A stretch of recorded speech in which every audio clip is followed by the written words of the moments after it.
Muito bem, pessoal. Boa noite para todos. É um privilégio estar aqui com vocês. Eu estou aqui em Águas de Lindóia para o 5º encontro da família de Luz para o Caminho e muito feliz de poder começar essa live aqui com você para tratar de um assunto tão importante que nós estamos aqui às vésperas de celebrar. São os 506 anos da Reforma Protestante. Então, eu quero bater esse papo com você de uma forma mais informal e trazer à sua memória esclarecida algumas verdades tão preciosas que a história nos apresenta. E dá tempo aí de você convidar alguém para participar conosco. É uma honra e um privilégio poder repartir com você esse conhecimento. Então, eu gostaria de partilhar essa verdade que agora no dia 31 de outubro deste ano, nós estamos celebrando aí 506 anos da Reforma Protestante do século XVI. Como é que essa história começa? Bom, vocês se lembram que Deus começa a fazer um grande movimento na história a partir do século XIV e XV, que foi a Renascença no norte da Itália. A igreja da época, que era a religião oficial, a igreja romana, dominava todas as coisas. Então, foi um movimento cultural no norte da Itália, chamado Renascença, que mexeu com áreas tão importantes como a economia, como a política, né, como as artes, como a ciência, como a religião. E, desta forma, esses elementos que ficavam nas mãos da igreja foram tirados da mão da igreja. Por exemplo, na economia, uma nova classe surge na Europa, né? A burguesia, as viagens marítimas. Na área das artes, por exemplo, vem Miguel Ângelo, que vem revolucionando assim, a questão da arquitetura, né? Leonardo da Vinci. Na área, por exemplo, da política, com a obra de Maquiavel, isso também traz uma nova roupagem, uma nova visão desta área. Por exemplo, a questão da ciência, né? Até então acreditava-se que era o Sol que girava em torno da Terra e Galileu Galilei vai ser até preso por esta convicção e vai ter que negar esse fato para não sofrer consequências maiores, né? Na área da religião, o que importava eram os rodapés que a igreja colocava nos textos da Bíblia, e não o texto propriamente dito, né? A igreja estava acima da Bíblia, e Lutero, o monge agostiniano, vai descobrir as Escrituras, vai ter uma experiência gloriosa de sua salvação ao olhar Romanos 1,17, o justo viverá pela fé, e então, contrariando a pregação das indulgências por Johannes Tetzel, lá na Alemanha, ele vai, no dia 31 de outubro de 1517, fixar nas portas da igreja de Wittenberg as 95 teses contra as indulgências. Estava então deflagrado a Reforma Protestante do século XVI. Mas um ponto importante é que isso foi muito difícil, né? Foi muito doloroso, porque em 1521, na Dieta de Worms, Lutero foi convocado para comparecer perante as autoridades políticas, civis, eclesiásticas, militares, para se retratar. As obras deles foram expostas e ele ali sofria um seríssimo risco, inclusive, da sua integridade física. E quando aquela dieta foi reunida e os livros dele colocados sobre a mesa e perguntaram para ele: Lutero, você está disposto a se retratar daquilo que você escreveu, do que você tem pregado? Naquela noite ele pediu um tempo para pensar e foi uma noite de grande batalha espiritual para Lutero. Ele teve uma luta tão grande que chegou a lançar o tinteiro na parede, como se o próprio diabo tivesse aparecido para ele.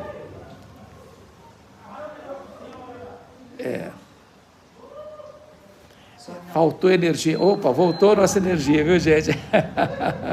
Deu um apagão aqui, um relâmpago, um trovão e apagou a energia, mas estamos de volta. Pois bem, então, quando amanheceu o dia, o Lutero, reunida novamente a dieta, as obras dele sobre a mesa, eles perguntaram: Lutero, você está disposto a se retratar do que você escreveu, do que você tem pregado? E Lutero respondeu assim: a menos que vocês me convençam pelas Escrituras que eu estou errado, eu não posso me retratar, porque não é lícito um homem agir contra a sua própria consciência. Aqui eu fico, aqui eu me estabeleço, e que Deus me ajude. Ali foi o corte radical para a deflagração definitiva da reforma protestante do século XVI. A partir dali ele foi considerado de herege, e significa que qualquer pessoa que matasse Lutero não tinha qualquer imputação de crime sobre essa pessoa. Mas quando ele sai da dieta, ele é raptado, não pelos inimigos, mas pelos seus aliados. E ele é levado para o castelo, onde fica cerca de 10 anos atrás de um biombo, fazendo a tradução do Novo Testamento para o alemão, obra que dá tanta importância para a língua alemã, e foi tão decisivo para o estabelecimento da reforma na Alemanha. É bem verdade que Deus levanta outros elementos para cooperar com Lutero na implantação dessa reforma. E talvez um dos nomes mais importantes é João Calvino, o francês, que nasceu em 1509, e brilhante, um jovem que, aos 26 anos de idade, já havia escrito a obra mais importante da reforma, que era a religião cristã. As institutas da religião cristã. E ele baseou a sua obra no Credo Apostólico, em 4 volumes. Creio em Deus Pai, primeiro volume; creio em Deus Filho, segundo volume; creio no Deus Espírito Santo, segundo volume; e creio na Igreja, o 4º volume.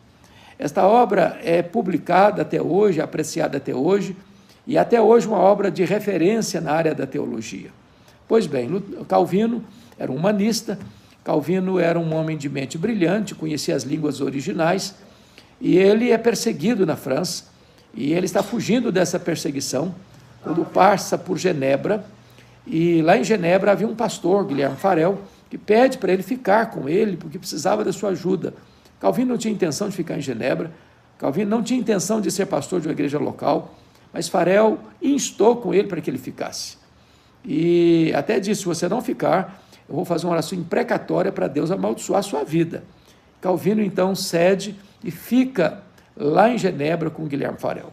3 anos depois, os dois são expulsos de Genebra, porque a cidade não estava preparada ainda para a reforma, nem para as mensagens expositivas que Calvino pregava. Então eles foram para Estrasburgo, eles ficaram por lá um bom tempo, e eles foram expulsos em 1538, ficaram por lá 3 anos, a cidade de Genebra se corrompe decisivamente, e lá Calvino se casa, e em 1541, a liderança de Genebra, da igreja de Genebra, convida Calvino para voltar. Ele voltou, e de onde ele tinha terminado na pregação, ele disse: onde nós terminamos, onde nós paramos mesmo? E ele começa exatamente no mesmo texto que eu tinha terminado, e começa a expor as Escrituras, e ele vai pregar de 1541 a 1564, quando ele morre aos 54 anos, antes de completar 55 anos. Calvino foi a pessoa mais importante no sentido de ser o grande sistematizador das doutrinas da Reforma. Calvino foi aquele homem que criou a academia, aquele homem que preparou missionários para o mundo todo, inclusive enviando 14 missionários para o Brasil, a pedido de Villegagnon. Todos esses missionários foram martirizados em terras brasileiras. Deus levantou outros homens, como John Knox, como Busser, como Melanchthon, e esses homens foram esses instrumentos tão importantes nas mãos de Deus para a consolidação da reforma. Nós poderíamos afirmar que a reforma teve pilares muito importantes, Quais são os grandes pilares da reforma? Primeiro, só a Escritura. Só a Escritura. A Escritura está acima dos concílios. Na verdade, a diferença é que a igreja achava que ela estava acima das Escrituras. Mas não, é a Escritura que orienta a igreja. A palavra de Deus, ela é inspirada, ela é inerrante, ela é infalível, ela é suficiente, ela é atual, ela é viva, ela é poderosa, ela não precisa ser ressignificada, ela não precisa ser atualizada, ela é a palavra viva e poderosa de Deus. Então, ela é a nossa única regra de fé e prática.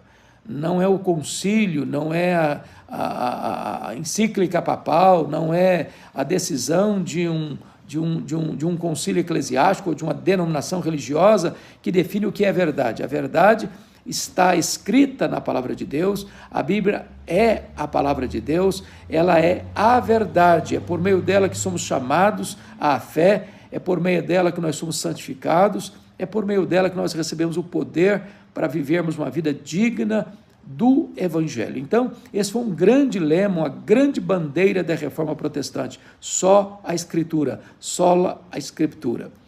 O segundo pilar da Reforma foi só a fé. Não é a fé, mas as obras, né?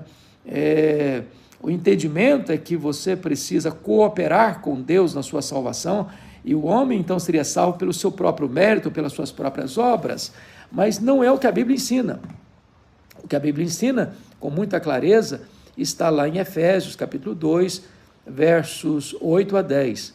Pela graça sois salvos, mediante a fé, isso não vem de vós, é dom de Deus, não de obras para que ninguém se glorie, pois somos feitura dele, criados em Cristo Jesus, para as boas obras.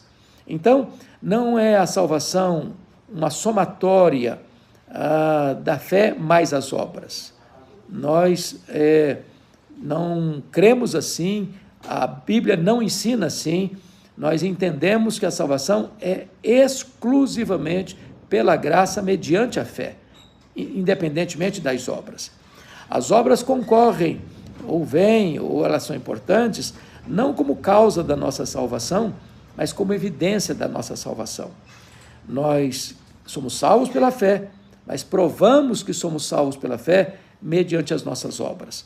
Então, a salvação não é a fé mais as obras, a fé mais o batismo, a fé mais o sacrifício pessoal, a fé mais aquele rito, a fé mais qualquer benemerência que você realize. Não, a salvação é só pela fé em Cristo Jesus nosso Senhor. Então, essa foi uma bandeira que foi estabelecida na Reforma Protestante do século XVI. O terceiro pilar é só a graça. Não há mérito humano. A salvação não é uma medalha de honra ou mérito. A salvação não é uma conquista das obras. A salvação é uma oferta da graça. A salvação não é aquilo que fazemos para Deus. A salvação vem daquilo que Deus fez por nós em Cristo Jesus. A salvação não é uma coisa que você recebe como prêmio pelo seu merecimento pessoal. Deus não nos salva por causa dos nossos méritos, mas apesar dos nossos deméritos. Ninguém vai chegar no céu dizendo, olha, eu fiz por onde, eu fiz muita coisa boa, eu fiz muitas obras caridosas, eu ajudei os pobres, eu ajudei os necessitados, eu fiz caridade, eu fiz isso, eu fiz aquilo, eu fiz sacrifícios, eu fiz penitências, eu dei esmolas, eu fiz orações. Tudo isso são coisas boas em si mesmas, mas não são a causa da nossa salvação. Salvação é só pela graça. Ninguém poderá chegar no céu, eu vim aqui receber a minha medalha de honra, eu vim receber o meu troféu porque eu trabalhei e eu mereci. Não, só pela graça. É exclusivamente pela graça. Não é mérito nosso, é graça de Deus, é presente merecido de Deus. Mas diríamos para você que o quarto pilar da Reforma Protestante foi solos Christus, só Cristo. Veja bem, todas as grandes religiões do mundo valorizam Jesus, valorizam como um grande profeta, como um espírito iluminado, como um mestre da moralidade pública, como um grande professor, um grande mestre, mas isso não é suficiente. Não é suficiente. Jesus não é um dentre os muitos da galeria dos salvadores da humanidade, não. Ele é o único nome dado entre os homens pelo qual importa que sejamos salvos. Ele é o único mediador entre Deus e os homens, pois foi ele quem disse, eu sou o caminho e a verdade e a vida, e ninguém vem ao Pai senão por mim.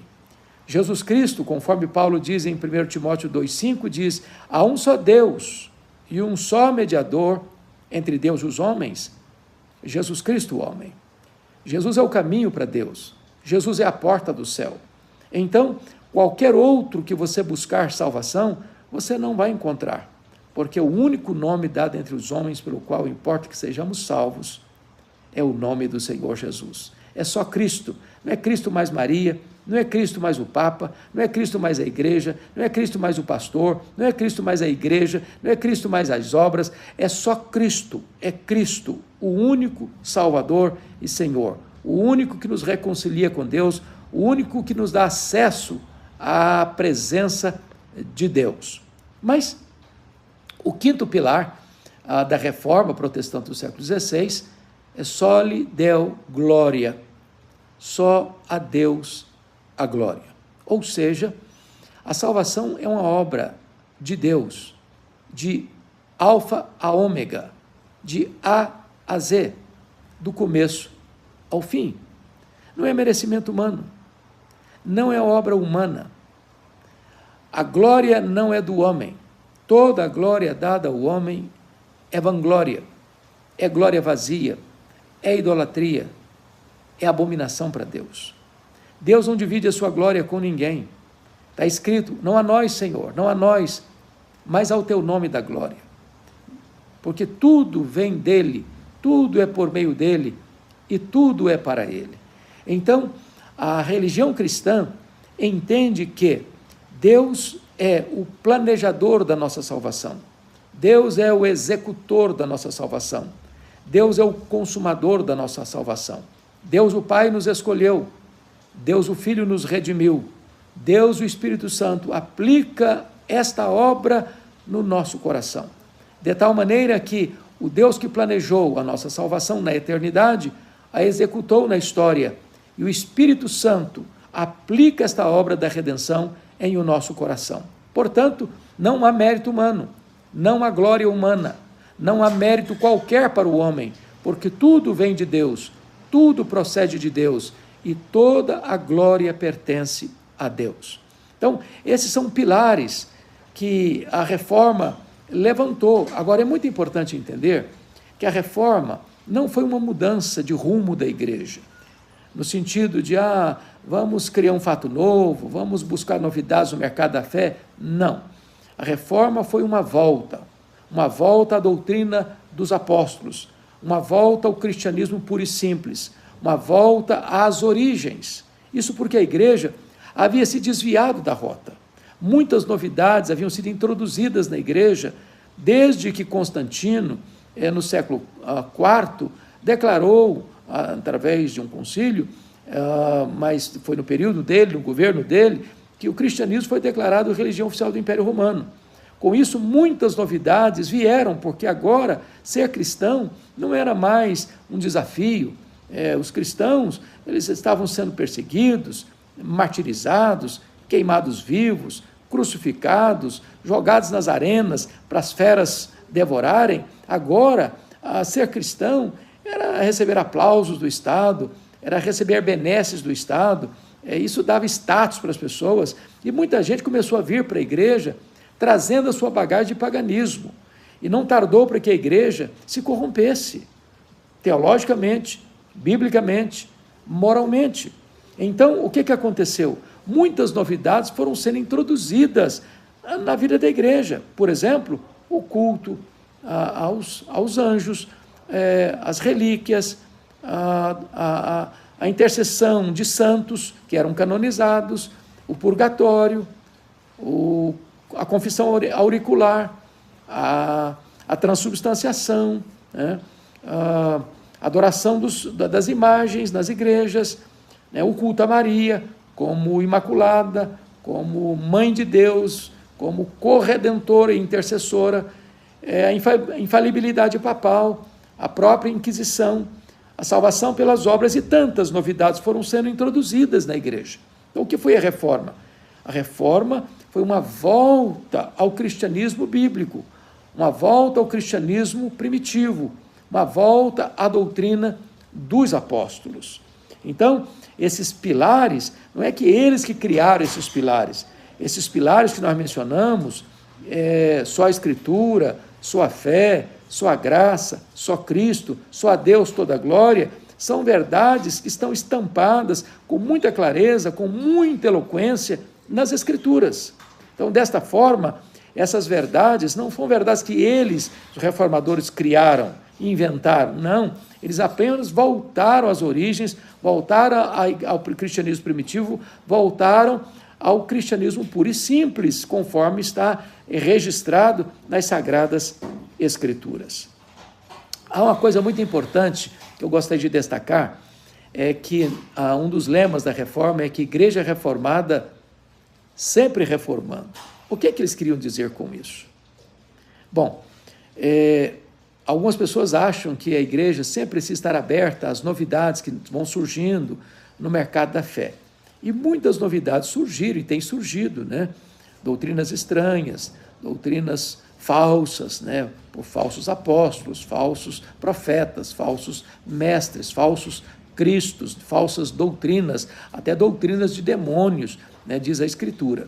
Então, igreja reformada sempre reformando, não quer dizer que a igreja precisa estar aberta às novidades que vão surgindo, né? Como que um grande ecumenismo, não importa o que você crê, estamos juntos, somos todos irmãos, estamos todos no mesmo time, no mesmo barco, todo caminho leva a Deus. Não, não é assim que nós entendemos, de forma nenhuma. Quando diz que igreja reformada sempre reformando, a ideia é que a igreja precisa sempre checar aquilo que ela crê e o que ela pratica à luz das Escrituras. Não temos permissão para nos desviarmos desta verdade. A Bíblia não foi palavra de Deus, e hoje, com tantas novidades surgindo no campo da ciência, da filosofia, da sociologia, da antropologia, da psicologia, não, esse texto valeu para aquela época, não vale mais para hoje, o mundo mudou, a sociedade mudou, a cultura mudou, o pensamento mudou, então aquele texto não serve mais para hoje, aquele texto foi lá para aquele tempo, mas a Bíblia não serve mais para hoje. Não, a Bíblia, ela é viva, ela é atual, ela é inerrante, ela é infalível, ela não precisa ser atualizada, ela não precisa ser ressignificada, ela é a mesma palavra, nem velha nem nova, ela é eterna. Então, é muito importante entender que nós não podemos jamais dizer que igreja reformada, sempre reformando, que nós estamos abertos às novidades do mercado da fé. Ao contrário, nós sempre precisamos nos voltar à origem, às Escrituras, para que a palavra de Deus continue sendo para nós a nossa única referência do que nós cremos e do que nós fazemos, daquilo que nós entendemos ser o arcabouço doutrinário e daquilo que significa para nós a nossa regra de fé e de prática, o nosso padrão moral. Então, a igreja, ela sempre precisa estar voltando às Escrituras. Jamais se desviar nem para a direita, nem para a esquerda. Precisamos reafirmar que nós cremos que a Bíblia não contém, ela é a palavra de Deus. Ela é a palavra de Deus.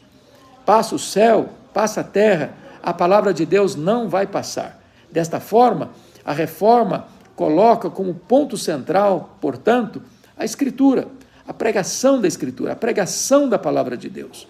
Isso é um ponto tão importante, porque muitos púlpitos hoje têm mudado a sua ênfase, têm colocado no lugar da pregação, coaching, por exemplo, ou coloca o teatro, ou coloca a dança, ou coloca isso, ou coloca aquilo outro, e às vezes a palavra de Deus vai sendo empurrado para a lateral e deixando de ter a centralidade, a primazia, a supremacia das Escrituras.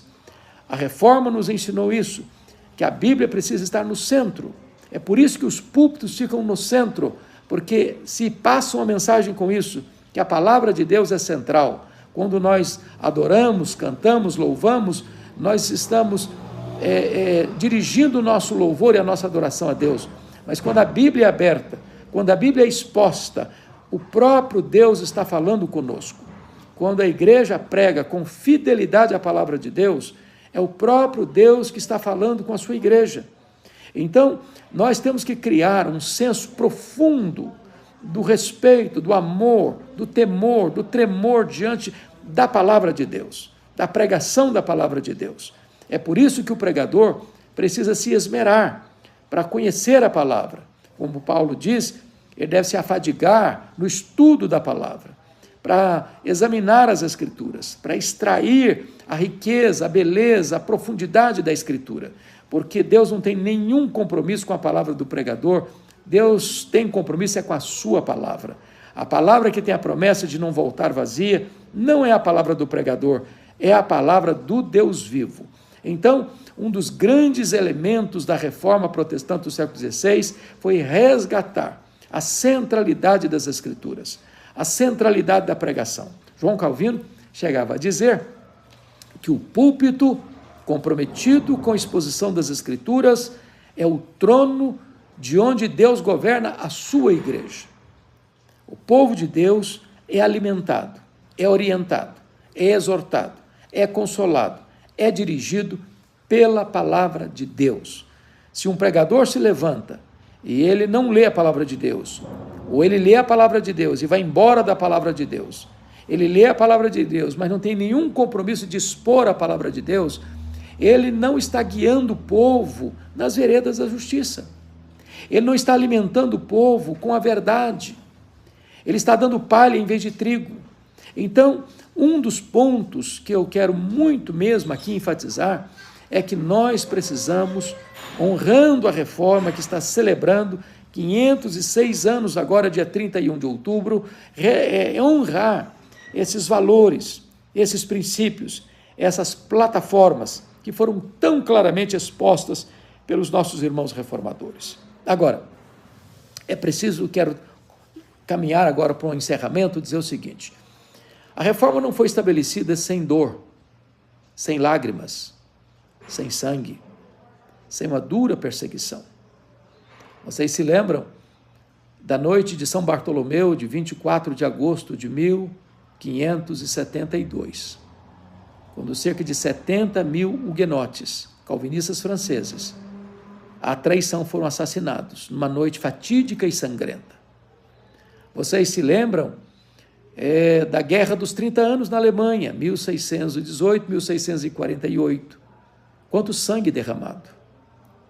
Vocês se recordam como em 1534, Henrique VIII rompeu com o humanismo, não por convicções doutrinárias propriamente dito, mas por conveniência pessoal, porque queria se divorciar da sua mulher e casar-se com Ana Bolena, porque queria um menino, um homem, que ele não tinha até então, para ser o seu herdeiro, e ele então rompe com a igreja e cria uma igreja na Inglaterra, passando a ser chefe de Estado e chefe da igreja. E com a morte dele, o seu filho Eduardo VI começa a reinar, muito cedo, e esse menino reina apenas 6 anos e morre ainda precocemente como jovem, como adolescente quase, com 16 anos de idade. E em 1553, assume o governo da Inglaterra Maria Tudor, Maria Sanguinária, e ela queimou os líderes protestantes em praça pública, Latimer, Cranmer e Ridley, e os cristãos protestantes tiveram que fugir da Inglaterra para poupar a sua vida. E fugiram para onde? Fugiram para a Alemanha, para a Suíça, para a Holanda, onde a reforma já estava se estabelecendo. E com a morte de Maria Tudor, em 1558, 5 anos depois que ela assumiu o governo, a sucessora foi a Elizabeth, que teve um longo governo de 1558 a 1603. E ela decretou a volta dos foragidos para a Inglaterra. E tendo eles contato lá no continente com a reforma protestante, voltaram e fizeram 4 exigências para a igreja da Inglaterra. Queremos uma igreja com teologia pura, com liturgia pura, com um governo puro, com vida pura, e desta maneira eles deram início a um dos mais importantes movimentos dentro da igreja reformada, dentro da igreja protestante de todos os tempos, o movimento dos puritanos, talvez a geração mais culta, a geração mais piedosa da história da igreja. Louvado seja Deus, porque a igreja vai avançando no poder do Espírito Santo de Deus. Então, é claro que tivemos depois desse tempo momentos difíceis, no século XVIII, com o racionalismo, iluminismo, com a onda de ateísmo que varreu a Europa, né? Mas louvado seja Deus, nesse século XVIII também nós tivemos o grande reavivamento inglês em 1739, com John Wesley, George Whitefield e tantos outros jovens. Tivemos a Nova Inglaterra, o grande avivamento também, com Jonathan Edwards, 1735, 1740. Tivemos outros grandes avivamentos do século XIX, como 1857, 1859, nos Estados Unidos. Tivemos avivamentos no século XX, 1904 no país de Gales, 1907 na Coreia, 1966 em Quassisabam, na África do Sul. E nós temos orado por avivamento agora, no século XXI, para que Deus sopre sobre nós o seu sopro e traga alento e vigor à sua igreja, para que nós voltemos às verdades benditas do Evangelho, aquelas verdades que foram tão enfatizadas e pregadas e proclamadas na Reforma, e que Deus nos visite para que haja esta conjugação de teologia e ética, de doutrina e vida, de credo e conduta, de luz na mente e fogo no coração. Que Deus nos abençoe, para que honremos aquilo que os nossos pais fizeram, para que levantemos bem alta esta bandeira, que jamais sucumbamos às novidades do mercado da fé, mas que mantenhamos firme a nossa confissão, mostrando o glorioso Evangelho de Jesus Cristo ao mundo. Deus abençoe muito a sua vida, Deus abençoe muito o seu coração. Vamos encerrar aqui, a Jaqueline vai me ajudar a encerrar essa live. Vai lá, Jaque.